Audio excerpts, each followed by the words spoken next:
जय हिंद दोस्तों, कैसे हैं आप सभी। मैं विष्णु आप सभी का एक बार से फिर से स्वागत करता हूं। दोस्तों आज की क्लास में हम करेंगे सिंधु घाटी सभ्यता के बारे में ये क्वेश्चन हम प्रैक्टिस करेंगे। दोस्तों मैंने इसकी एक क्लास ले ली है। आज शुरू करते हैं हम अभ्यास प्रश्न से। हमारा लास्ट अभ्यास प्रश्न था इसका अभ्यास प्रश्न था लास्ट ये 22 नंबर का कि हड़प्पा संस्कृति के संदर्भ में निम्नलिखित कथनों पर विचार कीजिए। हड़प्पा संस्कृति याद रखना है, हड़प्पा संस्कृति के बारे में विचार। तो इसका क्षेत्र समकालीन मिस्र मेसोपोटामिया की संस्कृतियों से बड़ा था। तो एकदम ये सही है कि इसका क्षेत्र मिस्र और मेसोपोटामिया की संस्कृति से बड़ा है, जो इसकी समकालीन है। अगला कथन है सुरकोटरा इस संस्कृति का समुद्र तटीय नगर था। तो ये भी सही है। सुरकोटरा पाकिस्तान में ये समुद्र तटीय नगर था, ये पाकिस्तान में स्थित है। इस संस्कृति के महत्वपूर्ण नगर हड़प्पा और मोहनजोदाड़ो पाकिस्तान में स्थित है। ये भी सही है कि हड़प्पा और मोहनजोदाड़ो पाकिस्तान में सही है। इसके कूट देख लेते हैं हम। हमारे ये तीनों कूट सही हैं। इसके कूट है इसके हमारे कूट हैं उपयुक्त में से कौन से कथन सही है। तो हमारे तीनों कथन सही हैं, तो ऑप्शन डी राइट हो जाएगा। इसका ऑप्शन डी राइट हो जाएगा। ये इसकी व्याख्या दे रखी है, आराम से व्याख्या पढ़िए, क्वेश्चन आपको समझ में आ जाएगा कि 12,99,612 किलोमीटर है ये सिंधु घाटी सभ्यता। तो ये उनसे बड़ी है। क्वेश्चन नंबर अगला है हमारा हड़प्पा संस्कृति के संबंध में निम्नलिखित कथनों पर विचार कीजिए। हड़प्पा संस्कृति के बारे में पूछ रहा है, तो उसमें उपयुक्त कथनों में से कौन से कथन सही है, सही कथन से पूछा है। तो देखते हैं दोनों। हड़प्पा संस्कृति में वर्ग व्यवस्था चिन्हित दिखाई देती है। तो ये सही है कि हड़प्पा संस्कृति में वर्ग व्यवस्था दिखाई देती है, क्योंकि इसमें नगर दो भागों में बटे थे, एक उच्च जो पश्चिम की तरफ, एक निम्न जो पूरब की तरफ होते थे। लिंग पूजा का प्रचलन हड़प्पा काल से हुआ है। तो ये भी सही है कि लिंग पूजा का प्रचलन हड़प्पा काल से शुरू हुआ था। तुम्हारे 1 और 2 दोनों सही हैं, तो इसमें ऑप्शन सी राइट हो जाएगा। 1 और 2 दोनों सही हैं। इसकी ये व्याख्या दे रखी है, इसे पढ़िएगा, आप क्वेश्चन समझ में आएगा। प्रश्न नंबर अगला है हमारा हड़प्पा संस्कृति के संदर्भ में निम्नलिखित कथनों में से कौन सा कथन असत्य है। ये देखना है कौन सा कथन गलत है। हमारा कौन सा कथन गलत है इसमें से हमें पहचानना है। तो देखते हैं। इस काल के लोग चावल का उत्पादन करते थे। उत्तर हड़प्पा काल में अग्नि पूजा की परंपरा चली थी। इसके लिए मंदिरों का निर्माण किया गया था। इस काल में शिल्प कला उन्नत थी, जिसमें ये मृदभांड को चिकने और चमकीले बनाते थे। इस काल में मध्य एशिया से व्यापार करने के लिए उत्तरी अफगानिस्तान में बस्ती स्थापित की गई थी। तो हमारा कथन ये है इस काल के लोग चावल उत्पादन करते थे। हाँ, तो ये सही है। क्यों? इस काल में चावल उत्पादन करते थे। उत्तर हड़प्पा काल में अग्नि पूजा की परंपरा थी। तो ये यहाँ तक सही है कि उत्तर हड़प्पा काल में अग्नि पूजा की परंपरा थी, जो लोथल गुजरात से अग्नि पूजा के साक्ष्य मिले हैं। इसके लिए मंदिरों का निर्माण किया गया। तो ये गलत है, क्योंकि हड़प्पा संस्कृति में मंदिरों के साक्ष्य नहीं मिले हैं। तो ये गलत हो जाएगा हमारा। तो इसमें पूछा है असत्य कौन सा है, तो ये ही असत्य हो जाएगा। तो हमारा आंसर ये वाला होगा। ये कथन गलत है, क्योंकि हड़प्पा संस्कृति में मंदिरों का निर्माण नहीं किया गया था। इस काल में शिल्प कला उन्नत थी, जिससे मृदभांड को चिकने और चमकीले बनाते थे। तो ये भी सही है।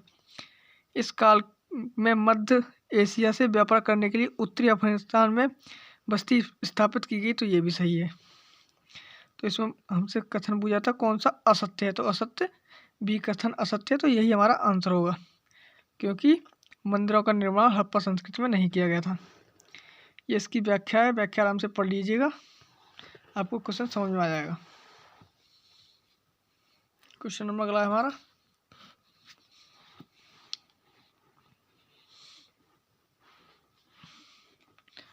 निम्नलिखित में किस संस्कृति को मेहलुआ नाम से जाना जाता है। मेहलुआ नाम से जाना जाता है। तो मेहलुआ किसको कहते थे प्राचीन काल में? सिंधु को मेलुआ कहते थे, सिंधु को मेलुआ कहते थे। तो इसका ऑप्शन सी राइट आंसर हो जाएगा। ये इसकी व्याख्या दे रखी है, इसे पढ़िएगा। क्वेश्चन नंबर अगले पे चलते हैं हम। हमारा क्वेश्चन अगला है, हड़प्पाई नगरों के संदर्भ में निम्नलिखित कथनों पर विचार कीजिए। हड़प्पाई नगर, हड़प्पा के नगरों के संबंध में। तो कालीबंगा में हड़प्पा पूर्व तथा हड़प्पा कालीन दोनों अवस्थाएं देखने को मिलती हैं। तो ये तो सही है कि हड़प्पा काल में हड़प्पा से पूर्व तथा हड़प्पा कालीन दोनों अवस्थाएं देखने को मिलती हैं। हड़प्पा नगर में विशाल स्नानागार मिला है। तो ये गलत हो जाएगा, हड़प्पा नगर में नहीं मिला है विशाल स्नानागार, हमें मोहनजोदड़ो में मिला है। कहाँ मिला है? मोहनजोदड़ो में विशाल स्नानागार मिला है। तो इसलिए गलत हो जाएगा। तो ऑप्शन एक सही है। उपरोक्त कथनों में से कौन से कथन सही है? तो केवल एक सही है, तो ऑप्शन ए राइट हो जाएगा। ऑप्शन ए राइट हो जाएगा। तो इसकी व्याख्या दे रखिए, इसे पढ़िएगा। क्वेश्चन नंबर अगले पे चलते हैं हम। ये प्रश्न नंबर अगला है हमारा, हड़प्पा संस्कृति के संदर्भ में निम्नलिखित कथनों में से कौन सा कथन असत्य है? असत्य कथन हमें देखना है, असत्य कथन। तो यह संस्कृति मात्र सत्तात्मक नहीं थी, यह संस्कृति मात्र सत्तात्मक नहीं थी। तो ये इसमें गलत हो जाएगा, क्योंकि यह संस्कृति मात्र सत्तात्मक थी, क्योंकि इसमें मातृ देवी की पूजा और मातृ देवी की मोहरों पर अंकित चित्र का मिला है। तो इसलिए यह संस्कृति मात्र सत्तात्मक थी, नहीं ये इसमें दे रखा है, तो इसलिए ये गलत हो जाएगा। तो हमारा ऑप्शन एक सही होगा। इस संस्कृति में सबसे महत्वपूर्ण पशु एक सींग वाला जानवर यूनिकॉर्न था। तो ये सही है, क्योंकि इस हड़प्पा संस्कृति में एक सींग वाला जानवर यूनिकॉर्न था। सिंधु प्रदेश में टेराकोटा आग में पकी मिट्टी की बनी मूर्ति कलाएं फिगरिन कहलाती। तो ये भी सही है, क्योंकि ये फिगरिन कहलाती थी जो आग में पकी मिट्टी की बनी होती थी। इस संस्कृति में सोना चांदी का प्रयोग आभूषण बनाने के लिए किया जाता था। तो ये भी सही है। तो हमारा पहला कथन असत्य है, तो यही आंसर हो जाएगा। क्या हो जाएगा? यही आंसर हो जाएगा, क्योंकि हड़प्पा संस्कृति मात्र सत्तात्मक थी, इसमें नहीं दे रखा है। इसकी व्याख्या देखिए आराम से, ये इसकी व्याख्या आराम से पढ़ लीजिएगा, आपको क्वेश्चन समझ में आ जाएगा। हम क्वेश्चन नंबर अगले पे चलते हैं। हमारा क्वेश्चन नंबर अगला है हमारा,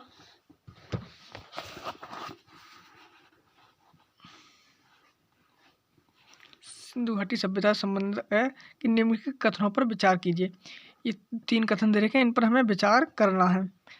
हड़प्पा संस्कृति का विकास सिंधु और सहायक नदियों के क्षेत्र में हुआ है। तो ये भी सही है, क्योंकि सिंधु नदी के तट पर होने से इसका नाम सिंधु घाटी की सभ्यता पड़ा है और इसकी सहायक नदियों के क्षेत्र में विकसित हुआ है। तो पहला कथन हमारा सही है। दूसरा कथन है, मिस्र सभ्यता नील नदी के किनारे विकसित हुई थी।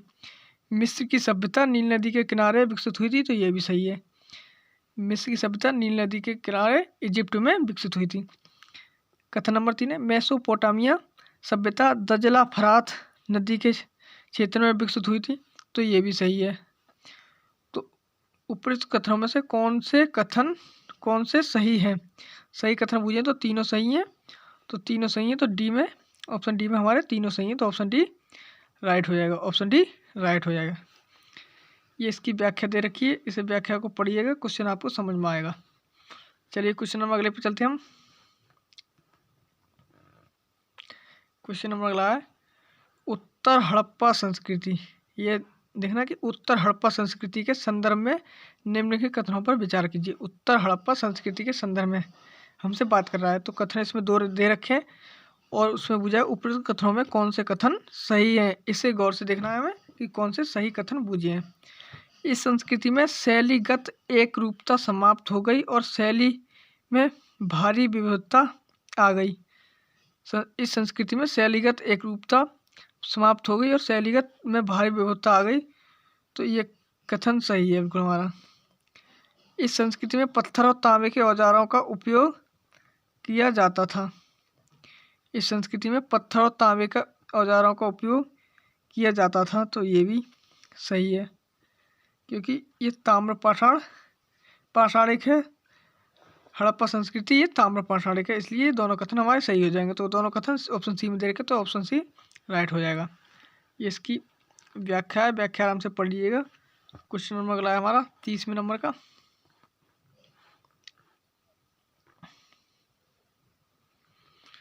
क्वेश्चन नंबर अगला है, हड़प्पा के संदर्भ में संस्कृति शब्द का प्रयोग पुरातत्वविदों ने निम्नलिखित में से किन विशेषताओं के आधार पर लिया है। पुरातत्वविदों ने हड़प्पा संस्कृति के शब्द का प्रयोग किन विशेषताओं पर के आधार पर लिया है।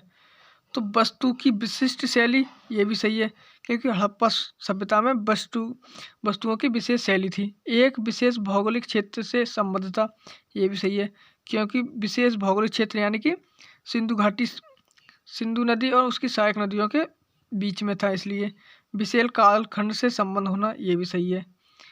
इसका संबंध विशेष कालखंड से संबंधित है, तो ये तीनों विशेषताएं इसकी संस्कृति के संबंध में है, तो तीनों सही हो जाएंगे। तो तीनों सही ऑप्शन डी में दे रखे, तो ऑप्शन डी राइट हो जाएगा, क्योंकि हमें यहाँ से सही उत्तर चुनना था। सही तीनों सही हैं। ये इसकी व्याख्या दे रखी है, आराम से पढ़ लीजिएगा, पूरी व्याख्या आपको समझ में आ जाएगा। और यहाँ पर क्वेश्चन समझ में नहीं आया तब।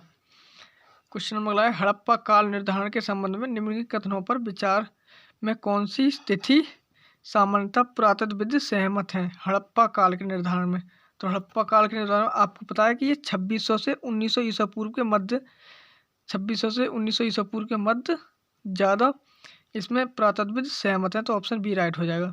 ऑप्शन बी राइट हो जाएगा, ये भी दे रखा है यहाँ पर। ये इसकी व्याख्या दे रखी है, आराम से पढ़ लीजिएगा, आपको क्वेश्चन पूरा समझ में आएगा।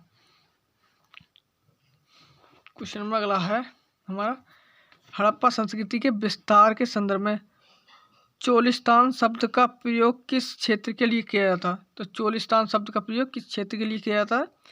तो ये किया जाता है थार रेगिस्तान से लगा हुआ पाकिस्तान का रेगिस्तानी क्षेत्र। थार रेगिस्तान से लगा हुआ पाकिस्तान का रेगिस्तानी क्षेत्र, तो ये ऑप्शन बी हमारा राइट होगा इसमें। प्रश्न नंबर अगले पर चलते हैं हम। इस प्रश्न की व्याख्या है, व्याख्या आराम से देख लीजिएगा, व्याख्या आराम से देख लीजिएगा। प्रश्न नंबर अगला है हमारा, निम्नलिखित कथनों पर विचार कीजिए कि हड़प्पा संस्कृति में बाजरे के दाने गुजरात के हड़प्पाई स्थलों से प्राप्त हुए हैं। गुजरात के हड़प्पाई स्थलों से प्राप्त हुए हैं, तो ये भी सही है, क्योंकि हड़प्पा संस्कृति में बाजरे के दाने गुजरात के हड़प्पा स्थलों से प्राप्त हुए। हड़प्पा निवासी भेड़, बकरी, भैंस और सुअर पालते थे, तो ये भी सही है, क्योंकि हड़प्पा वासी यहाँ पर भेड़, बकरी, भैंस और सुअर के साक्ष्य मिले हैं, तो ये भी सही होगा। दोनों उपयुक्त दोनों कथन सही हैं, और इसमें हमसे सही कथन पूछा है, तो 1 और 2 दोनों सही हैं। ऑप्शन सी 1 और 2 दोनों सही हैं, ऑप्शन सी राइट हो जाएगा। प्रश्न नंबर अगले पे चलते हैं हम।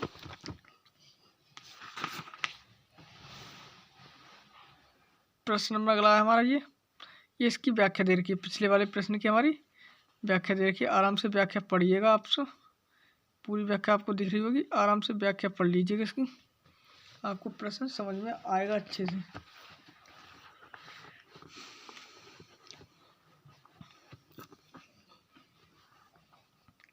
प्रश्न नंबर अगला हमारा, हड़प्पा सभ्यता की कृषि प्रौद्योगिकी के संदर्भ में निम्नलिखित कथनों पर विचार कीजिए। हड़प्पा सभ्यता की कृषि प्रौद्योगिकी के संदर्भ में, तो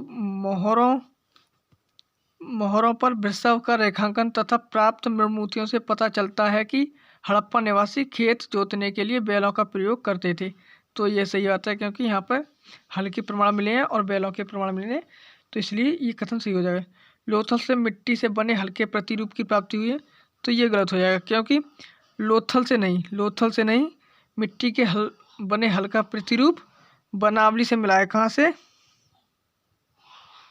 बनावली हरियाणा से मिला है, याद रखना, बनावली हरियाणा से मिट्टी के बने हल्का प्रतिरूप की प्राप्ति हुई है, लोथल से नहीं हुई है, तो हमारा कथन 2 तो गलत हो जाएगा। कथन 3 है, पुरातत्वविदों को कालीबंगन से जुते हुए खेत के साक्ष्य मिले हैं। कालीबंगा राजस्थान में स्थित है, किस नदी के किनारे?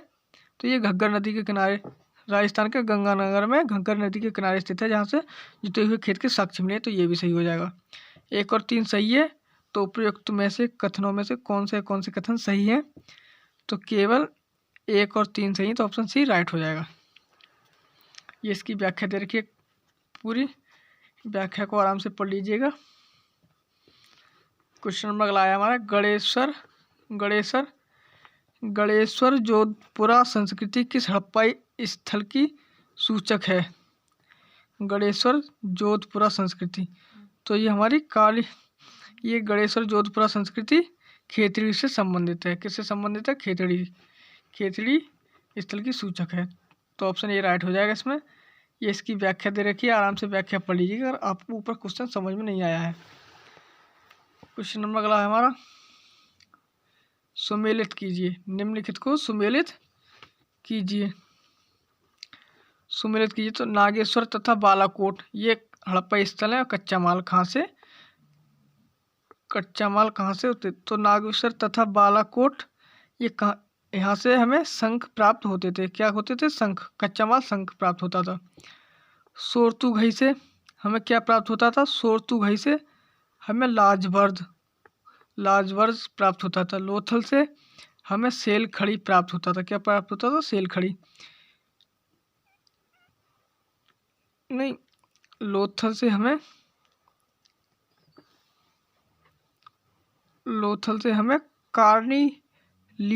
कार्निलियस प्राप्त होता था। लोथल से हमें कार्निलियस प्राप्त होता था। दक्षिणी राजस्थान से सेल खड़ी प्राप्त होता, दक्षिणी राजस्थान से सेल खड़ी और लोथल से कार्निलियस। तो नागेश्वर तथा बालाकोट लाजवर्द, सोरतुघई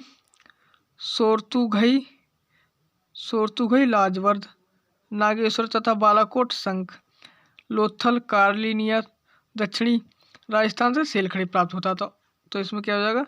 ए पर 3 बी पर 4, ए पर 3 बी पर 4 ऑप्शन ए में दे रखे, तो ऑप्शन ए राइट हो जाएगा हमारा। ऑप्शन ए राइट हो जाएगा इसमें। ये इसकी व्याख्या दे रखी है अगर आपको ऊपर क्वेश्चन समझ में नहीं आया तो। प्रश्न नंबर अगला है हमारा, निम्नलिखित कथनों पर विचार कीजिए। तो इनमें बस्ती 2 भागों में विभाजित थी। कथन नंबर, इनमें बस्ती 2 भागों में विभाजित थी और एक भाग छोटा लेकिन ऊंचाई पर बनाया गया तथा दूसरा भाग अधिक बड़ा लेकिन नीचे बनाया गया। तो ये किस में बनाया गया था? मोहनजोदड़ो में। आपको पता होगा मोहनजोदड़ो में बनाया गया था कि एक भाग ऊंचाई पर छोटा था लेकिन एक भाग नीचे था जो बड़ा था। तो ये मोहनजोदड़ो में बनाया गया था। इनमें भवन निर्माण का कार्य चबूतरों पर एक निश्चित क्षेत्र तक सीमित किया गया जो नियोजन का बेहतरीन उदाहरण था। तो ये भी मोहनजोदड़ो में किया गया था। विशाल स्नानागार, विशाल अन्नागार ये भी मोहनजोदड़ो में मिले हैं। तो इसमें मुझे उपर्युक्त विशेषताओं हड़प्पा सभ्यता के किस स्थल से संबंधित हैं? तो ये मोहनजोदड़ो से संबंधित है। किससे? मोहनजोदड़ो से। ये इसकी व्याख्या दे रखी है, आराम से पढ़ लीजिएगा व्याख्या। प्रश्न नंबर आपको पूरा समझ में आएगा। क्वेश्चन नंबर अगले पर चलते हैं। ये इसकी व्याख्या है।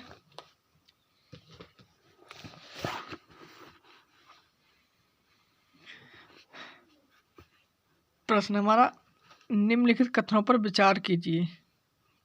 3 कथन दे रखे हैं, इन पर विचार करना है कि हड़प्पाई शहरों में सड़कों तथा गलियों का निर्माण ग्रिड पैटर्न पर किया गया था। तो ये भी सही बात है क्योंकि हड़प्पा शहरों में सड़कों का और गलियों का निर्माण ग्रिड पैटर्न पर किया गया, यानी कि समकोण पर किया गया। एक दूसरे को समकोण पर काटते थे, 90 डिग्री का कोण बनाते या समकोण पर काटते थे। मोहनजोदड़ो का निचला शहर आवासीय भवनों का उदाहरण प्रस्तुत करता है। मोहनजोदड़ो का निचला शहर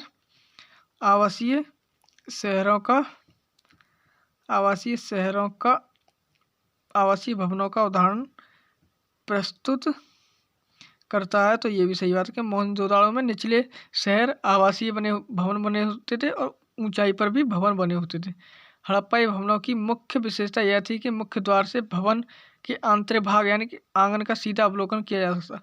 तो ये गलत है क्योंकि आंगन का सीधा भाग, क्योंकि आंगन से पहले एक प्राचीर यानी कि दीवार लगी होती थी जिससे मुख्य द्वार से भवन के अंदर का यानी कि आंगन के भीतर कुछ दिखाई नहीं देता था। तो इसमें 1 और 2 कथन सही हैं, तो केवल बी में दे रखे हैं 1 और 2, तो बी ऑप्शन ठीक हो जाएगा। ये इसकी व्याख्या है, आराम से पढ़ लीजिएगा। प्रश्न नंबर अगला है हमारा हड़प्पा सभ्यता। हड़प्पा सभ्यता के संदर्भ में निम्नलिखित कथनों में से कौन सा कथन असत्य है? कौन सा कथन असत्य है? हमसे असत्य कथन के बारे में पूछा है। तो इसमें शवावधानों में आमतौर पर मृतकों को गर्तों में दफनाया जाता था, तो ये भी सही है, क्योंकि शवावधानों में को दफनाने के लिए गड्ढों में दफनाया जाता था, तो ये भी सही है। हड़प्पा स्थलों में मिले शवावधान सामाजिक भिन्नताओं की ओर भी संकेत करते हैं, तो ये भी सही है। शवावधानों के साथ विभिन्न आभूषणों की प्राप्ति इस बात का संकेत है कि हड़प्पावासी पारलौकिक जीवन पर विश्वास करते थे, तो ये भी सही बात है, क्योंकि वे पारलौकिक जीवन पर विश्वास करते थे। हड़प्पावासी मृतकों के साथ अधिकाधिक बहुमूल्य वस्तुएं दफनाने में विश्वास करते थे, तो ये गलत बात है, क्योंकि हड़प्पावासी मृतकों के साथ बहुमूल्य वस्तुएं दफनाने में विश्वास नहीं करते थे, तो ऑप्शन डी गलत हो जाएगा। तो यही हमारा आंसर हो जाएगा, क्योंकि हमसे असत्य कथन पूछा है, तो असत्य डी है, तो डी ऑप्शन राइट होगा आंसर। ये इसकी व्याख्या है, इसे पढ़ लीजिएगा। प्रश्न नंबर अगला है हमारा फाइनेंस। आपने अगर कभी शब्द सुना हुआ फाइनेंस, फाइनेंस का संबंध निम्नलिखित में से किससे है? मूर्ति निर्माण कला, इससे नहीं है। फाइनेंस का संबंध है बालू तथा रंग व चिपके पदार्थ से बनाया गया मिश्रण। किससे? बालू तथा रंग व चिपे पदार्थ से बनाया गया मिश्रण, इससे संबंधित है फाइनेंस। याद रखना, कभी अब अगर आपसे एग्जाम में पूछा जाए फाइनेंस, तो ये बालू तथा रंग व चिपके पदार्थ से बनाया गया मिश्रण होता है फाइनेंस। ये इस प्रश्न की व्याख्या है,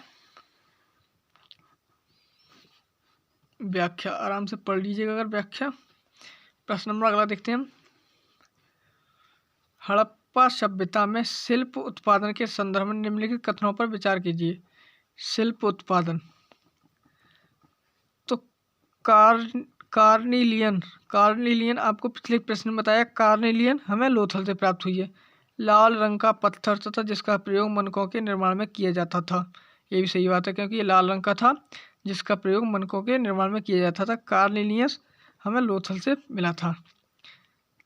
कथन दूसरा है हड़प्पा स्थल चनहूदड़ो शिल्प उत्पादक से संबंध था। किससे? शिल्प उत्पादक संबंध था, ये भी सही बात। चनहूदड़ो शिल्प उत्पादन से संबंधित था। सेल खड़ी का प्रयोग भी मन के बनाने के लिए किया जाता था, तो ये भी सही है। तो उपयुक्त तीनों कथन ठीक है, तो इसमें सही कथन पूछा है, तो उपयुक्त तीनों कथन सही है, तो 1 और 2 और 3 तीनों सही हैं। ये इसकी व्याख्या दे रखी है, आराम से पढ़िएगा। प्रश्न नंबर अगला है हमारा,